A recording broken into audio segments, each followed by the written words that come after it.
Los humanos tenemos una tara cognitiva que ha sido poco elaborada por psicólogos, pero que los botánicos conocemos muy bien, que llamamos ceguera de plantas. Nosotros muy bien podemos ver animales, por ejemplo, si ahorita me pasaría un ave o una ardilla, yo inmediatamente volteo la cabeza, pero cuando tengo este árbol aquí o estos árboles aquí, a veces los vemos es como relleno. Esa ceguera de plantas ha sido muy desafortunada porque hace que la gran mayoría de los humanos no entendamos la importancia de las plantas en la vida, en la humanidad o en la vida del planeta Tierra. Y es que toda la vida depende de las plantas. Es un lema muy interesante porque es realidad. Las plantas son los productores primarios, los primeros productores de energía en la cadena alimenticia de los seres vivos, y sin ellas no habría ningún otro tipo de vida. Los botánicos sin duda no los vemos como relleno, ya estamos entrenados, tenemos una sensibilidad muy interesante en cuanto a las plantas y vemos en cada una de ellas algo muy interesante. Hola, soy Santiago Madriñán, profesor titular del Departamento de Ciencias Biológicas en la Universidad de los Andes y director del Jardín Botánico de Cartagena, Guillermo Piñeres. Desde la Universidad de los Andes y en general de la comunidad botánica mundial, estamos muy enorgullecidos de que el logo símbolo de la Conferencia de las Partes de la Convención de Biodiversidad COP16 haya sido una planta la escogida para este. Esta planta es la flor dinírida y pues hablaremos algunos aspectos importantes sobre la flor dinírida, su importancia ecológica, su distribución y también cosas interesantes como cómo no es una flor en particular. El orgullo que sentimos es principalmente porque si uno mira los logosímbolos de las distintas COPs, vemos ballenas, vemos tigres de Bengala, en Nagoya vimos una serie de origamis de principalmente animales, había un origami de plantas, pero esa planta era no descrita, no sabíamos qué era. En cambio, este logosímbolo es maravilloso, es sin duda la flor dinírida, una planta que tiene una belleza y una importancia cultural maravillosa. La flor dinírida son dos plantas que habitan en las sabanas de arenas blancas del departamento del Guainía, y lo que comúnmente se le llama flor realmente es una inflorescencia de entre 60 y 70 flores pequeñas recubiertas por brácteas normalmente, que lo que realmente vemos y es llamativo son las brácteas coloridas realmente. Es un tallo con muchas flores. Las flores en realidad de cada una de estas unidades son unas florecitas blancas muy pequeñas que tienen una vida muy corta. La inflorescencia tiene una vida muy larga y es porque pertenece a el grupo de las comelíneas, que es un grupo maravilloso de plantas donde hay una formación de inflorescencias donde siempre hay flores abiertas todos los días, y esto permite que los polinizadores, colibríes y algunos insectos siempre tengan recursos a donde ir, bien sea para conseguir su néctar o polen de donde sacan su alimento. Hacen parte del grupo de las monocotiledóneas basales, cercanas por ejemplo a una bromelia, que es como lo que de pronto uno puede asociar más fácil, que es la familia de las piñas y de los quiches. Y le llaman la flor eterna porque cuando se corta, si bien pierde su brillo natural del color rojizo, rosado, ella permanece como una flor de corte seco. Flores de corte secas existen muchas, pero esta es muy especial porque mantiene el color rojizo. De hecho, yo tengo en mi casa floreros de flor dinírida que llevan desde el tiempo en el cual las estuvimos trabajando. Tenemos dos especies a las que llamamos flor dinírida. Una es la flor dinírida de invierno, que se llama Guacamaya superba, y la otra es la flor dinírida de verano, que se llama Xenocephalium teretifolium. Guacamaya superba es una especie que fue descrita en la década de los 50 por Bassett Maguire, un investigador del Jardín Botánico de Nueva York. Fue descrita cerca a Maroa, en Venezuela. Se sabía pues esto, que tienen una distribución en las sabanas de arenas blancas como en las playas aledañas al río Tabapo, es decir, no es que sean endémicas de Colombia, porque el río Tabapo divide Venezuela de Colombia en ese punto. Tienen, debido al ambiente en el que crecen, algunas adaptaciones anatómicas, morfológicas y fisiológicas muy interesantes, pero pues lastimosamente son también plantas muy desconocidas debido pues también a la distribución que tienen. La familia en general es muy desconocida, digamos, en términos botánicos y científicos, y pues bueno, eso hace aún más importante e interesante que haya sido seleccionada pues este grupo de plantas para representar el país, ¿no? en un evento tan importante.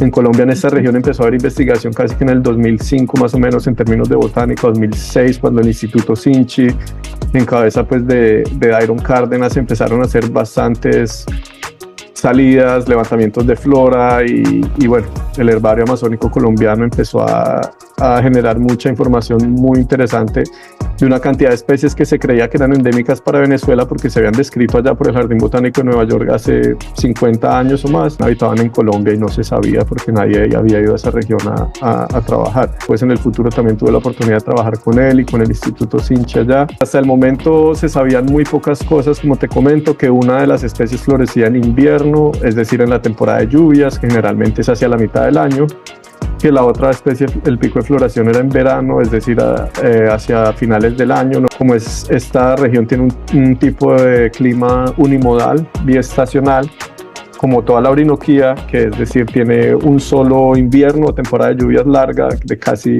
5 meses, digámoslo así, donde llueve y llueve y llueve y se inunda y se desborda, los ríos y las sabanas se inundan.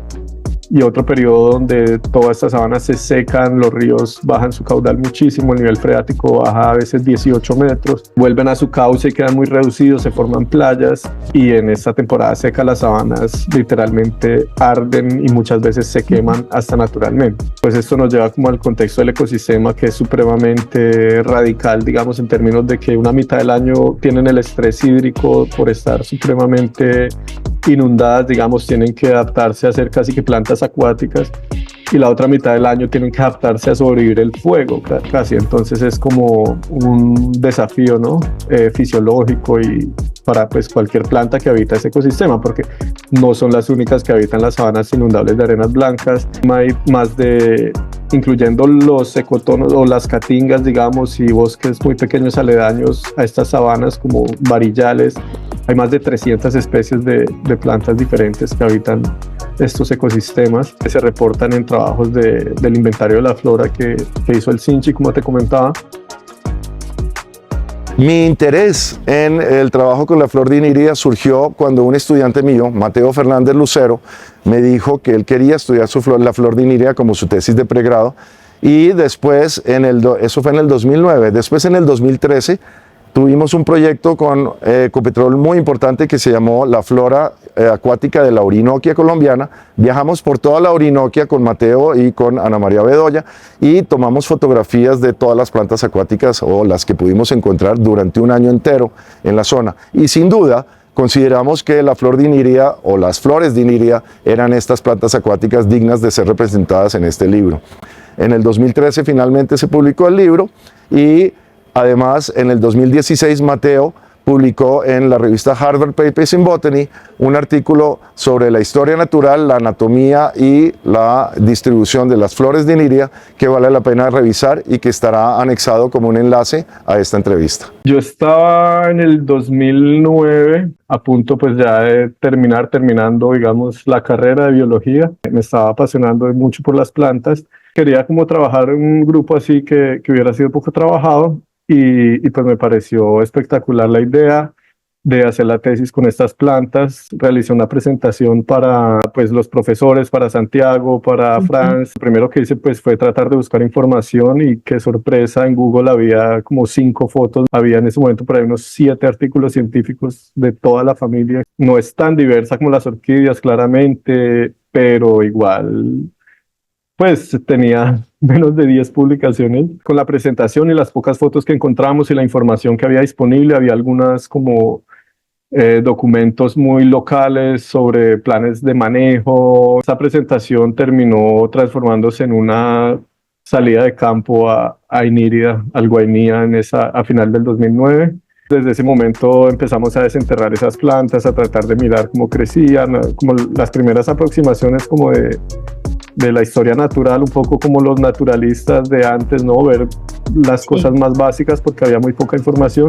Conocimos a una asociación local que se llamaba Cayú, que nos abrió las puertas desde el principio. Pues Marta, que es una profesora local, nos ayudó con todas las conexiones locales y también había tenido siempre la idea de querer pues hacer proyectos con esta flor. y sobre todo con las comunidades, también como un poco más en la parte social. Entonces, bueno, ella ahí nos ayudó bastante, y a partir de ahí entonces ya con el profesor yo le dije, no, pues yo me vengo, no me recuerdo exactamente, pero que el hecho es que yo me fui un semestre completo para INIRIA. Después pues seguí trabajando, hice mi maestría y a pesar que tenía trabajos paralelos, digamos, que me daban siempre como para subsistir, digamos, económicamente, siempre seguía volviendo apenas podía a INIRIA casi que todos los años. Las sabanas en las cuales viven estas plantas tienen presiones antrópicas especialmente en las cercanías de los sitios poblados, en Puerto INIRIA, por ejemplo, donde la expansión urbana y la expansión de la industria, la agroindustria, cultivos que no son propios del lugar, donde se transforman las sabanas para poner, por ejemplo, empresas de criaderos de pollo, criaderos de cerdos, están acabando con las sabanas aledañas. Afortunadamente, en esta región, en el departamento del Guainía, existen una gran cantidad de reservas indígenas, y en esas reservas se está conservando muy bien la biodiversidad que tenemos. Las comunidades y las autoridades indígenas que manejan esas reservas reconocen muy bien el valor de la biodiversidad. Ahí empezó un proceso como de conservación a largo plazo de una de las poblaciones, sobre todo de Guacamaya superba, que es la flor grande, la flor de INIRIA de invierno. Y bueno, es un proceso muy bonito que todavía pues está vigente, y con la esperanza pues de que se pueda replicar en muchas regiones con muchas otras especies, y pues obviamente también a nivel local de que pueda seguir teniendo repercusiones positivas.